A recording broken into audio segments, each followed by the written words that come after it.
बोलो जयकारा बोल मेरे श्री गुरु महाराज की जय। सभी गुरुमुख प्रेमियों से सप्रेम जय सच्चिदानंद। एक अमीर आदमी ने अपनी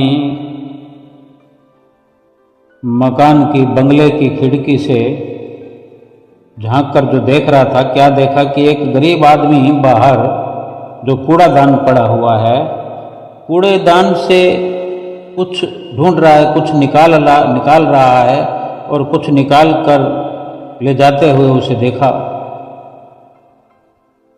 तो इस प्रकार देखने पर ग्लानि हो जाती है, बड़ा दुख होता है। अगर कोई मिलान करे अपने से इस प्रकार की घटना दुर्घटना,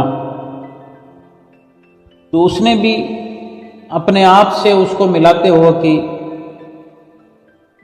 ग्लानि भरे विचारों से महसूस किया, भगवान का शुक्र करते हुए कि हे भगवान, शुक्र है कि मैं इतना गरीब नहीं हूँ कि जैसे वो गरीब कूड़ेदान से कुछ निकाल रहा है।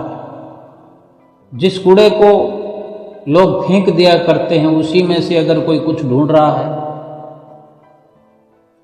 तो कितना दुख होता है। अगर संतोष करना चाहे तो कोई कर सकता है। उसने शुक्र मनाया कि मैं गरीब नहीं हूं।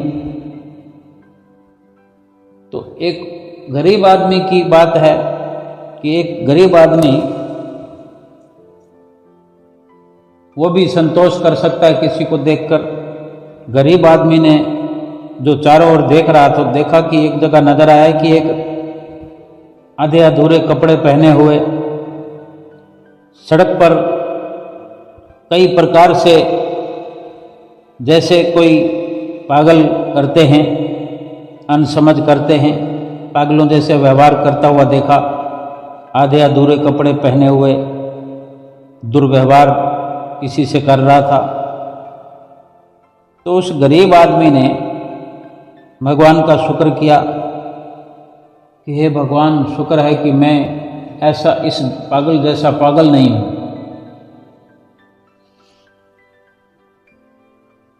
यानी वो महसूस कर रहा है कि मैं बेशक गरीब हूं लेकिन ऐसा पागल तो नहीं हूं। भगवान का शुक्रिया किया। एक पागल आदमी ने देखा, कहीं कोई पागल आदमी भी ऐसा भगवान का शुक्र करता हुआ पाया गया। उसने देखा कि एक मरीज को कोई एम्बुलेंस ले जा रही थी। देखे, हम सड़क पर चलते होते हैं, एम्बुलेंस निकलती है और हमें कोई भनक लग जाएगी, कोई फलां व्यक्ति है, सीरियस है, वो चाहे कितना अमीर हो, नाक में नलकियां लगी हो, ऑक्सीजन लगी हो, तो उसको ले जाते हुए पागल आदमी, चाहे कितना ही पागल था वो, लेकिन इतना समझ पा रहा था जो उसने अपने को उस स्थिति में रखते हुए उससे जोड़कर देखा।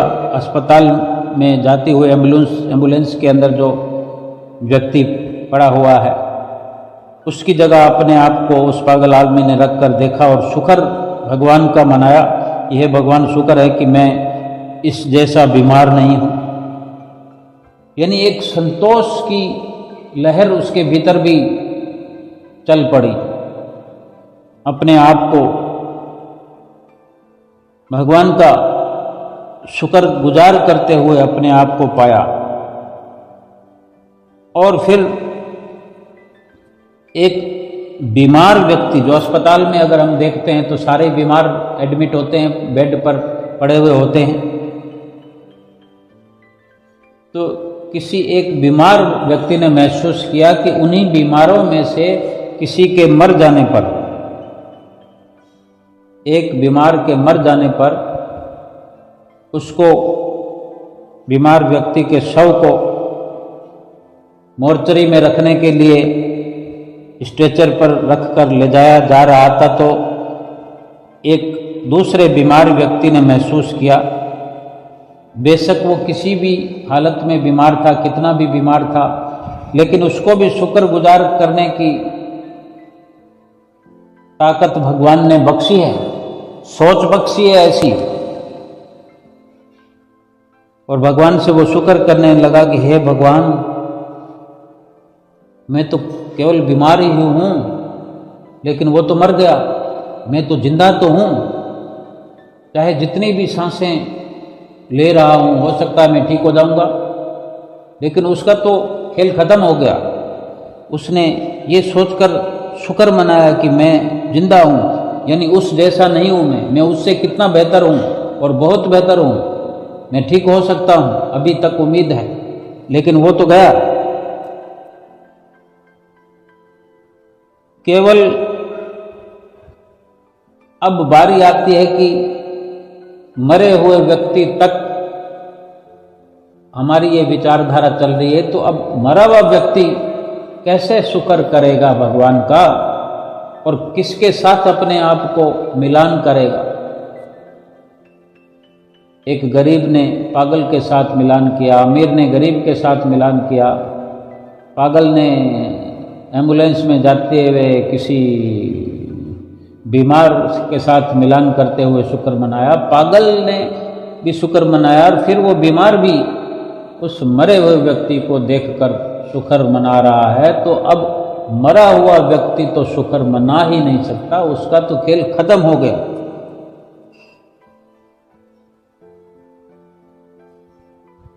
तो हम स्वयं समझें, हमने सभी प्रकार के आशीर्वाद और जीवन के उपहार के लिए आज भगवान को धन्यवाद दिया।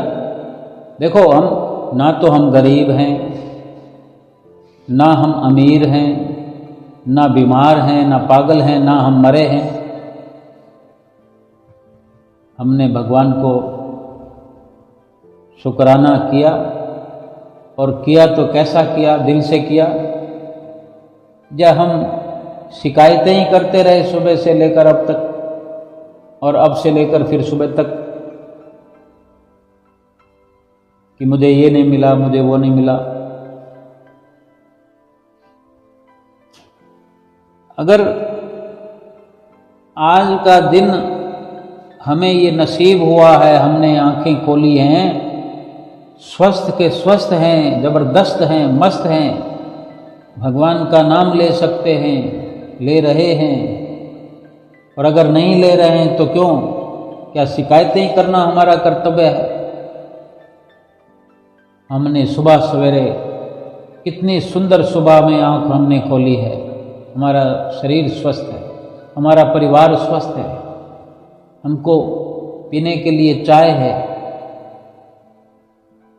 अधिक कुछ नहीं है तो खाने के लिए बिस्किट हैं, नहीं तो केवल चाय पी लेंगे, फिर थोड़ी देर के बाद रोटी खा लेंगे, बिना घी की रोटी खा लेंगे। हम स्वस्थ हैं, ये कितनी बड़ी बात है। लेकिन शुक्राना तो वहाँ बीमारों ने भी किया, पागलों ने भी किया। शुक्राना तो हम किसी अवस्था में कर सकते हैं। क्या हमारे लिए हर वक्त हमें एग्जाम्पल दिखाया जाए? क्या हम इतने बच्चे हैं, इतने अनजान हैं? जिंदगी क्या है?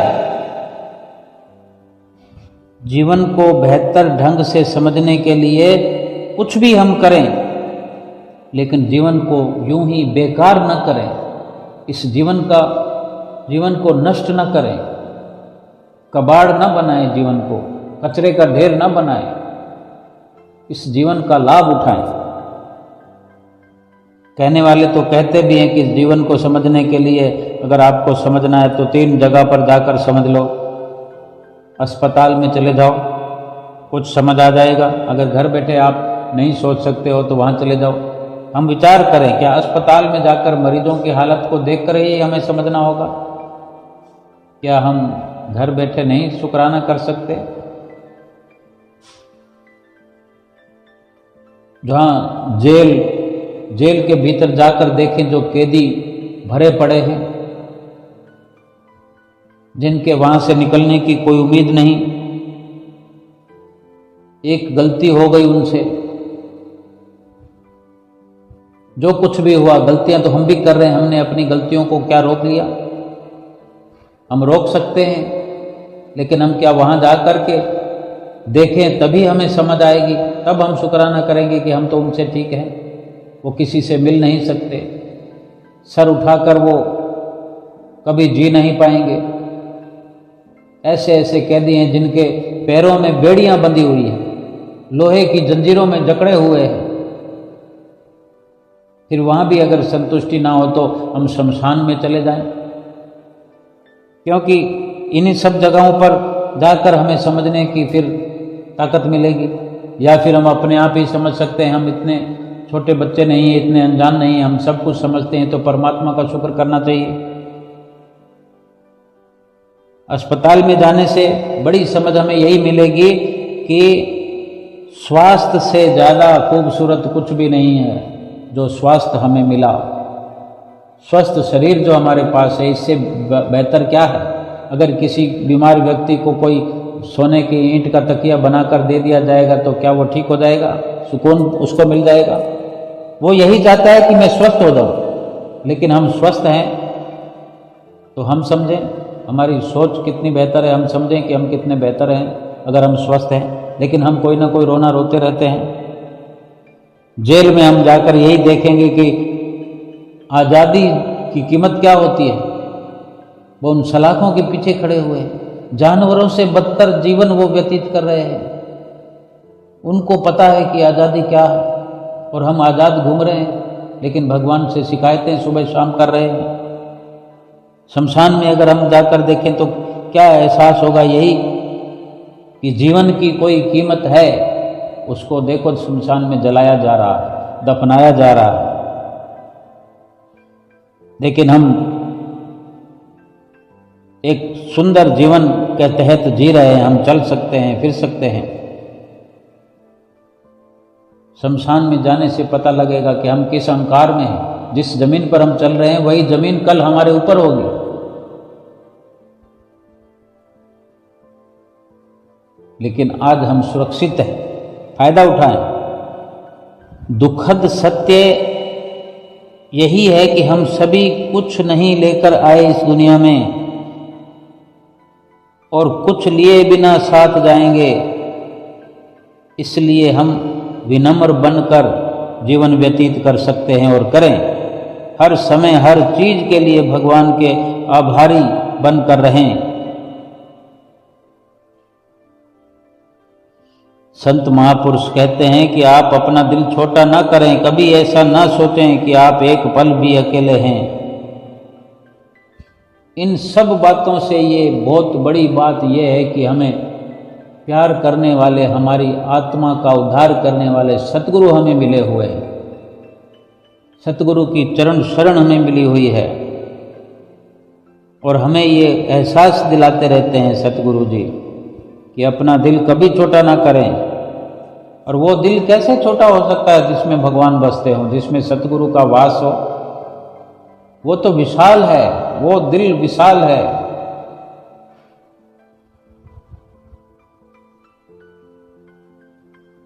क्योंकि सतगुरु हमें एहसास कराते हैं कि एक पल भी आप अकेले नहीं हैं।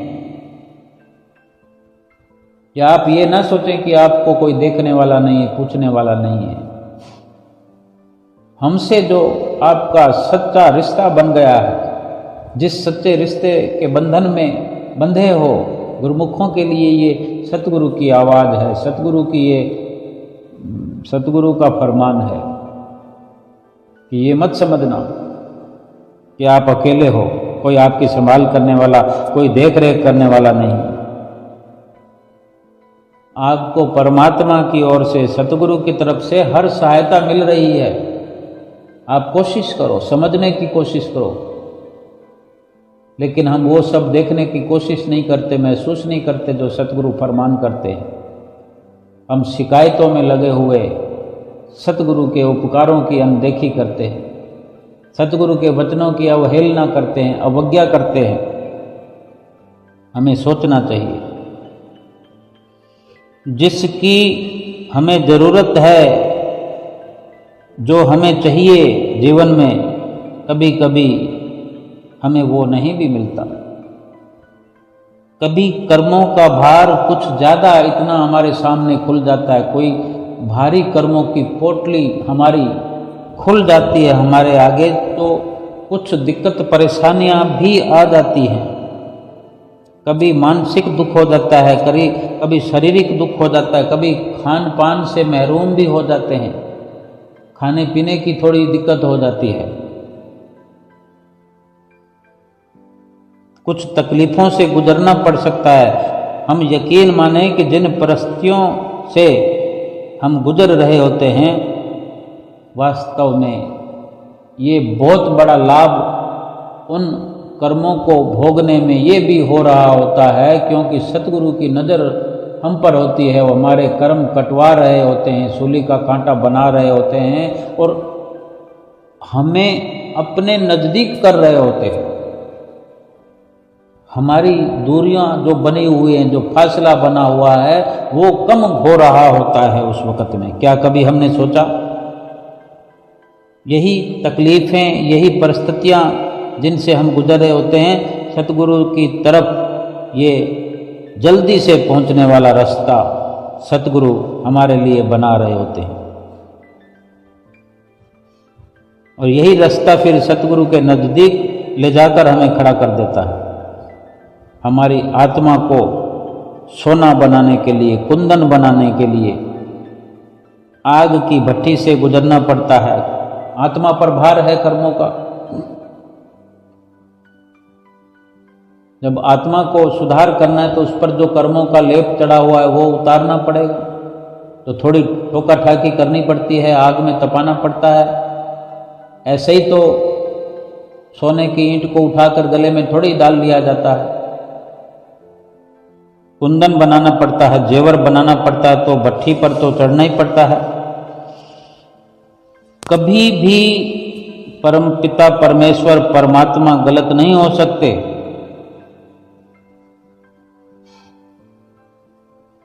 कभी हमारे दिलों को ठेस पहुंचाने की परमात्मा सोच भी नहीं सकते। सतगुरु परमात्मा भली भांति जानते हैं कि जीव कितना कमज़ोर है, निर्बल है और किन मुसीबतों से गुजर रहा है। उनको दया आती है। अगर कोई आत्मा का दुख है तो वो स्वयं उस सतगुरु का दुख है। जैसे बेटे पर आया हुआ दुख बाप को यूं ही दुखी कर देता है। बेटा अगर दुख में पड़ा हो तो बाप ऐसे ही दुखी होता रहता है। इसलिए आत्मा का हर दुख परमात्मा का है, स्वयं सतगुरु का है वो दुख। तो हमें कम से कम अपने जीवन में इस प्रकार हिम्मत, अपनी जिंदगी का सामना हिम्मत से करना चाहिए। सतगुरु जी में, उनके चरणों में विश्वास रखें। ये वक्त हमेशा एक जैसा नहीं रहता, बदलता रहता है। हर आदमी, हर इंसान इसी आशा से जी रहा है आप किन परिस्थितियों से गुजर रहे हो। जितना भी हमारे भीतर और बाहर है, सतगुरु अच्छी तरह जानते हैं। हम अपना कर्म निष्कामता से करें, बाकी सतगुरु पे छोड़ दें। सतगुरु की इच्छा पर छोड़ देने में हमारी भलाई है। सतगुरु जी की मेहर का तहे दिल से इंतजार किया करें। सतगुरु की मेहर बरसती है और सतगुरु के वचनों पर चलते रहे। आ जाते हैं आंखों में आंसू बार बार, मुझे प्यार छिपाना नहीं आता। दुनिया पूछती है क्या रिश्ता है सतगुरु से, पर मुझे बताना नहीं आता। इस प्रकार के विचारों को अपनाएं। इस प्रकार की जीवन शैली बनाएं। जीवन धन्य बन जाएगा, जीवन खुशहाल बन सकता है और मन मर्जी से सोचते हुए फिर शिकायतें करते रहे। शिकायतें करने से सतगुरु की प्रसन्नता नहीं उतरती।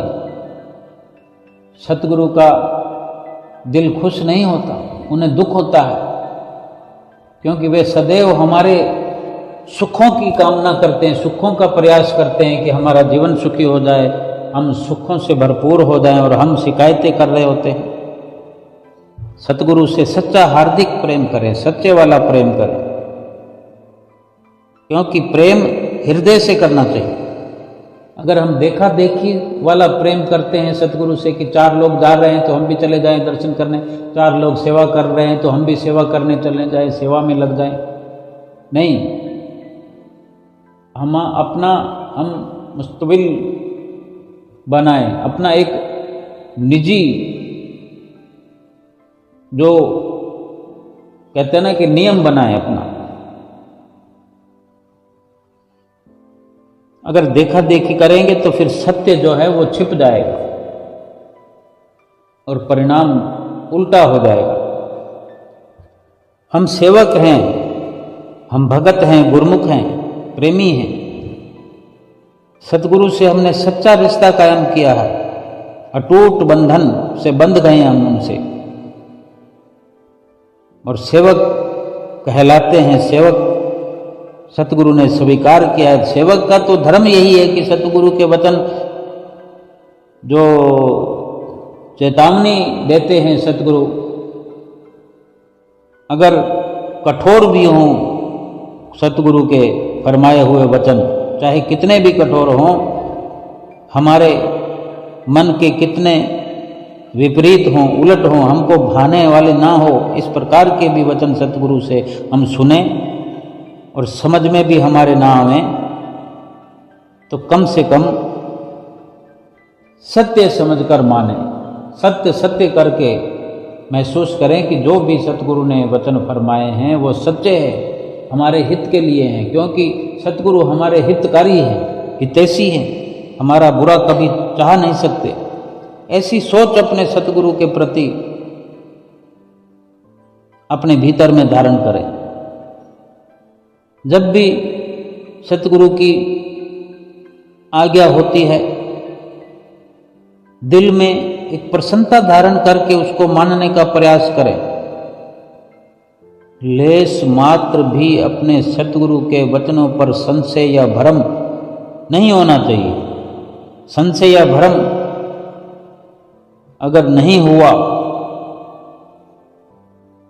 और आज्ञा प्रसन्नता से हमने अपने भीतर हृदयंगम कर ली, मान ली और उस पर चलने का प्रयास शुरू किया, तो समझो वो जो सेवक है वो इस स्थिति में कि जैसे फरमाते हैं ना, कीट न जाने भृंग को वो कर ले आप समान, यानी उसी सेवक के पार उतरने में फिर कोई संशय नहीं रहता। जो सतगुरु के वचनों पर किसी प्रकार का संशय नहीं करता, फिर उसके पार उतरने में भी कोई संशय नहीं रहता। ये सतगुरु के वचन हैं। आत्मा का लाभ प्राप्त करना है, आत्मा को सोना बनाना है, कुंदन बनाना है, तो शरीर पर कष्ट तो सहन करना पड़ेगा। आत्मिक लाभ चाहे कितने भी शारीरिक कष्ट सहन करने के बाद मिलें, तो भी एक सेवक को समझना चाहिए ये एक बहुत सस्ता सौदा है। उस लाभ की ओर हमारा ध्यान होना चाहिए, लाभ की ओर नजर जानी चाहिए कि लाभ कितना बड़ा है। शरीर तो वैसे ही मिट जाएगा, मिटने के लिए मिला है। शरीर रखने के लिए, रहने के लिए नहीं मिला, सदा सदा के लिए नहीं मिला हुआ है। जो काम करने के लिए मिला है वो काम तो यही है कि आत्मा को कुंदन बनाना है, आत्मा को सोना बनाना है। जो इस पर जितनी लाग लपेट चढ़ी हुई है, पाप कर्मों का कचरा कबाड़ इसके साथ मिक्स हुआ है, वो सारा जंग चढ़ा, वो सारी साफ सफाई करने से शरीर को कष्ट तो होगा ही, लेकिन उस शरीर के कष्ट पाते पाते जब आत्मा चमकने लगेगी तो ये समय रहते ये शरीर भी चमक जाएगा, कष्ट मिट जाएंगे। फिर जितना भी कर्मों का बोझ है वो हम लेकर आए हैं, हमने वो इकट्ठा किया है, तो फिर उसको बोझे को ढोना, बोझे को उतारने में जो दुख परेशानी होगी तो वो भोगना तो पड़ेगा। लेकिन सतगुरु के हमारे अंग संग होने के कारण आधा भी दुख हम पर सतगुरु नहीं आने देते, आधे से आधा भी नहीं आने देते, उससे भी आधा, यानी लगभग सब का सब दुख हमारा ऊपर ऊपर से मिटा देते हैं। हमें थोड़ी सी खरोंच भर भी आती है और तो हम शिकायतें करने लग जाते हैं। हमको इस प्रकार महसूस करते हुए कि कितने भी शारीरिक कष्ट आ रहे हैं तो हमें ध्यान रहना चाहिए, ध्यान में रखना चाहिए कि सतगुरु हमारे साथ हैं, उनकी नज़र हम पर हर वक्त बनी हुई है, हमारा अहित नहीं होने देगी।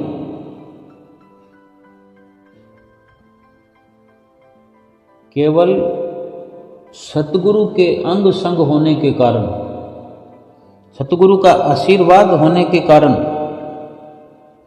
कितने लोग दुनिया में हमें प्रसन्न रखते हैं, बेशक उनको पता भी नहीं हो, वो ना चाहते हुए भी हमारा आदर सम्मान करते हैं। ये सतगुरु की कृपा है कि अपने सेवकों का आदर करवाते हैं दुनिया में, अपने सेवकों को किस किस से प्रसन्न करवाते हैं। एक सतगुरु की एक प्रसन्नता हम हासिल कर लें, उनको प्रसन्न करने के लिए एक कवायद छेड़ दें, एक मिशन छेड़ दें कि हमने सतगुरु की प्रसन्नता अधिक से अधिक पूर्ण तौर पर सतगुरु की प्रसन्नता प्राप्त करनी है, फिर सारी दुनिया हम पर प्रसन्न हो जाएगी। लेकिन हमें दुनिया की ओर देखना नहीं है, लेकिन जहाँ जहाँ भी हमें व्यवहार की जरूरत पड़ेगी, हमारे लिए रिद्धियाँ सिद्धियाँ खड़ी हुई हमारा इस्तकबाल करते हुए, आदर सम्मान करती हुई नजर आएंगे। ये सतगुरु की विशेष कृपा हम पर है। अगर सतगुरु की ओर से इतनी कृपा हम पर है तो हमारा भी ये धर्म है, फर्ज है कि हम ऐसा कार्य कोई ना करें, ऐसी सोच भी ना अपनाएं कि कोई हमारे प्रति सोचे कि ये सतगुरु का सेवक है और इस प्रकार के कार्य करता है। हम अपने सतगुरु को लज्जित करने वाला कोई भी कार्य ना करें, हम अपनी इंसानियत को, मनुष्य शरीर को लज्जित करने वाला कार्य कोई ना करें। हमारे भीतर, हमारे बाहर हम भली भांति विचार करते हुए हर प्रकार से शुक्राना की बौछार करते हुए सतगुरु के चरणों में हर वक्त ये पुकार करें कि इस जीवन से बढ़कर और कुछ नहीं जो हमें मिला उसका हम हर वक्त शुक्राना कर रहे हैं, और सतगुरु हमें शक्ति प्रदान करें कि हम शुक्राना करते रहें, हर पल शुक्राना करते रहें, हर पल सतगुरु के चरणों में शीश निभाते रहें कि हमें ये स्वस्थ जीवन मिला, सतगुरु का प्यार मिला, सतगुरु से शिक्षा मिलती रहती है, सतगुरु के वचन नित्य प्रति सुनने को मिलते हैं, सतगुरु के दर्शन दीदार करते हैं। तो ये शक्ति भी हमें सतगुरु प्रदान करें कि हम हर प्रकार की सतगुरु से मिली हुई सुविधाओं का आदर सम्मान करते रहें और अपने जीवन को सतगुरु के बताए हुए वचनों पर ढालते रहें। अगर सतगुरु का शुक्राना करना सीख जाए, सतगुरु की रहमतें, नेमतें समझना सीख जाएं, तो संसार में कुछ और पाने की जरूरत नहीं है, क्योंकि जो कुछ पा लिया है, सतगुरु की जो रहमत को पा लिया है, क्या और कुछ पाने की जरूरत रहती है बाकी? बड़े बड़े राजा महाराजा जिस वस्तु से गाफिल हैं, भक्ति से गाफिल हैं, बड़े बड़े धनाढ़ सेठ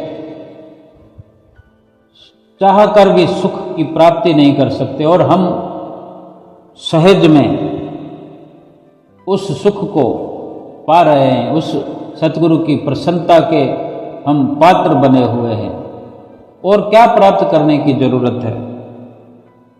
सतगुरु के इशारे मात्र से भक्ति से भरपूर हमारा हृदय हो रहा, जीवन सफल हो रहा,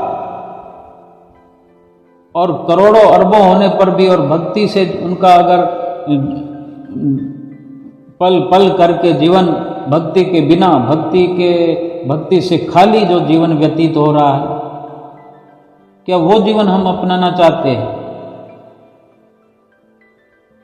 हमारे जैसी उपलब्धियां वो प्राप्त करना चाहते हैं, वो करोड़ों अरबों वाले, लेकिन उन्हें तरीका नहीं है, उन्हें सतगुरु की शरण नसीब नहीं है। मनुष्य जीवन तो उनका भी है, मनुष्य जीवन हमारा भी है, लेकिन कितना जमीन आसमान का फर्क है कि हमारे हाथों में क्या है। हमारे हाथ में भक्ति है, हमारे पास भक्ति का सरमाया है साथ ले जाने के लिए, और उनके हाथ दोनों हर वक्त खाली है। वो हर वक्त खाली हाथों का सफर कर रहे हैं, और खाली हाथ दुनिया से चले जाएंगे अगर भक्ति नहीं है, सतगुरु की चरण शरण अपनाई नहीं है। क्योंकि भक्ति तो सतगुरु की चरण शरण अपनाने से मिलती है। करोड़ों अरबों खर्च करने से भक्ति या भक्ति वाला सुख या शांति आनंद प्राप्त नहीं होता। फरमाते हैं कि जो पल बीते भक्ति में सो ही सफल कहानी, जो पल बीते भक्ति में सो ही सफल कहानी, भक्ति बिना जो पल गए सो किस लेखे माही, सो किस लेखे माही। जो पल बीते भक्ति में वही सफल है, वही पल सफल हैं। अगर हम 2 पल भक्ति करते तो 2 पल सफल है, और हमारा हर पल पल पल करके भक्ति में लगा हुआ है तो हर पल सफल है। इसी प्रकार अगर हमारा जीवन भक्ति में लग जाए तो हमारा पूरा जीवन सफल है। और भक्ति के बिना पल पल करके अगर जीवन गुजार दिया तो पूरा का पूरा जीवन फिर किस लेखे में है? हमारी सफाई कौन सुनेगा? हमारी ये सुनने सुनाने का अवसर किसको मिलना है? अमली फैसले सुनाए जाएंगे, क्योंकि बही खाता तो पहले से तैयार पड़ा है। अगर हमसे कोई पूछ भी लेगा तो हम क्या कहेंगे? अगर सफाई का वक्त दे भी दिया जाए तो हम क्या कहेंगे? हमने मकान बढ़ाया, बिल्डिंग बनाई, फैक्ट्री बनाई, कंपनी बनाई, 1000, 2000, 20,000, 10, 50,000 नौकर हमारे फैक्ट्री में काम करते थे, यही सब कहेंगे। फिर पूछा जाए कि कहाँ है वो लेखा जोखा, वो करोड़ों कमाए, वो अरबों कमाए, किस प्रकार कमाए? तो हमारा झूठ ही झूठ निकल कर सामने आएगा, हमारी पोल पट्टी खुलकर बाहर हमारे सामने बिखर जाएगी। हमने जो जो छुपा छुपा कर कार्य किए वहाँ सबके सब खुल जाएंगे भेद, लेखा जोखा सब उनके पास लिखा हुआ है। सब कुछ हम जो अभी अभी का अभी कर रहे हैं, रात को करते हैं, सुबह करते हैं, या जिस पल भी पाप बुराइयां करते हैं, वो सब का सब लिखा जा रहा है। उस प्रभु परमेश्वर की फाइल में, बही खाते में सब कुछ लिखा हुआ है। वहाँ फिर क्या हम वकील करेंगे? जज को क्या रिश्वत देंगे जो हमारे हक में फैसला सुनाया जाएगा? वहाँ वकील, दलील, अपील कुछ भी नहीं सुना जाता, ना अवसर दिया जाता है। फैसला सुनाया जाता है कि इसको 84 लाख योनियों की कैद में डाल दिया जाए, हो गया फैसला। फिर करोड़ों अरबों खरबों या इससे भी ज़्यादा उनको याद कर कर के रोते रहेंगे। ये आत्मा कितना रोते कुरलाते हुए आई है, क्या कमी है, अभी और रुलाना है इसको, इस जीव आत्मा को जो कुत्ते बिल्ले बन बन कर आई है, कीट पतंगे बन बन करके आई, मच्छर मक्खी मेंढक मछली मगरमच्छ हाथी सांप, तरह तरह के सांप, रंग बिरंगे सांप, रंग बिरंगे चिड़ियाँ कबूतर, पानी के जानवर, जमीन के जानवर, आकाश के जानवर, जीव जंतु पक्षी वगैरह, ये क्या क्या बनकर आएगी। फिर इस जीवात्मा को भेजने का कार्य हम करेंगे इंसानी स्तर पर आकर के, इस इंसानी जीवन को अपना करके फिर हम ये उपलब्धि हासिल करेंगे। करोड़ों अरबों का अहंकार अपने भीतर पाले हुए कि हम सृष्टि के राजा हो गए।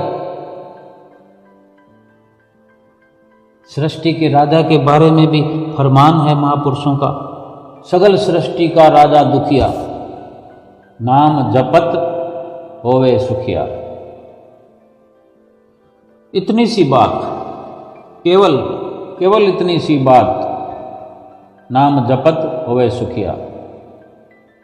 सारा संसार दुखों का रोना रो रहा है, दुख है, दुख है, दुखी है, दुखी है, दुखी है, दुखी है, ये दुखी है, वो दुखी है, सब के सब दुखी है। महापुरुषों ने फरमा दिया सकल सृष्टि का राजा दुखिया।